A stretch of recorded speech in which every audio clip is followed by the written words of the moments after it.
2023년 4월에 음주운전 도로교통법이 일부 개정되었습니다. 음주운전 기준 수치나 행정 부분은 달라진 것이 없으며 와인 한 잔, 소주 한 잔, 작은 맥주 한 캔 정도만 마셔도 단속이 대상이 됩니다. 이번에 개정된 도로교통법은 가중처벌에 해당되는 경우 강화된 부분이 개정되었으며 가중되는 대상이 아니면 기존 규정과 같이 적용되게 됩니다. 이번 음주운전 관련법 개정으로 가장 영향을 받은 것은 10년 전 이력으로 인한 형사처벌은 가중처벌하지 않겠다는 내용입니다. 개정 전에는 음주운전 형사처벌 부분이 2007년 이력부터 가중되는 기간 안에 있었으나 10년 넘은 이력은 벌금 부분은 제외시키겠다는 뜻입니다. 초범에 준하는 벌금보다 약간 더 나오는 정도로 생각하시면 됩니다. 벌금을 낮추기 위해서는 조사받으러 가기 전에 미리 반성문과 입증 자료를 준비하셔야 합니다. 준비하지 않은 경우 경찰이 자료를 제출하는 것이 좋다고 해서 다시 연락 오기도 합니다. 대한행정사 업무는 관련 자료와 반성문 준비부터 시작됩니다. 행정심판에서 구제가 되어도 벌금이 낮춰지거나 없어지지 않기 때문에 각각 대비를 해야 합니다.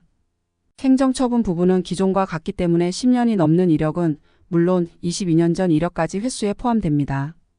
행정적인 책임은 운전면허증 자격 요건에 대한 부분입니다. 2001년 이후 이력은 운전면허증 취소의 가중 대상으로 처분이 나옵니다. 과거 이력이 있으면 이번 단속으로 정지 수치가 나와도 취소입니다. 법규 위반과 사고가 있으면 자동차 보험료가 할증되는 것과 같이 음주도 보험료가 할증됩니다. 처음인 경우 2년간 10% 할증되며 2회 이상이 되면 20% 2년간 할증이 됩니다. 단속된 본인이 직접 가입하는 경우 해당됩니다. 해서는 안 되는 일인 것은 잘 알지만 단속에 걸렸을 당시 상황이나 너무 오래된 과거로 인해 이번에 알코올 농도가 정지 수치인데도 불구하고 취소가 2년이 나오는 경우 등 입장을 표명하고 싶은 경우가 있습니다. 그런 분들을 위한 구제 제도가 마련되어져 있습니다. 운전면허증 자격 취소에서 정지로 구제되는 것입니다. 이의 신청 제기는 지방경찰청에서 심사를 보게 되며 구제되는 경우가 드물며 신청할 수 있는 조건 자체가 매우 까다롭습니다. 행정심판은 세종시의 중앙행정심판에서 심의를 보며 소송이나 이의 신청 제기보다 구제율이 가장 높습니다. 실제 사례를 살펴보면 한 가지 내용만을 가지고 정지로 변경이 되는 것이 아닙니다. 여러 가지 조건들을 다각면으로 살펴보고 결정이 납니다. 생계형 운전직만이 꼭 구제의 필수 조건이 아니며 주부 학생 무직도 행정심판에서 구제가 됩니다.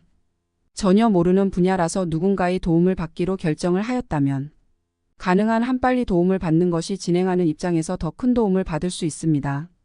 순수한 9년 넘는 시간을 오직 음주운전구제 전문가로서 일하고 계신 대표행정사님께서 직접 맨투맨으로 업무가 진행이 됩니다. 다년간 쌓인 경험으로 상황별 전략적인 업무 진행을 도와드립니다. 그에 따른 높은 구제율은 당연할 것입니다. 간단한 전화 한 번으로 복잡한 검색을 안 하셔도 됩니다. 무료로 1차 상담 드립니다.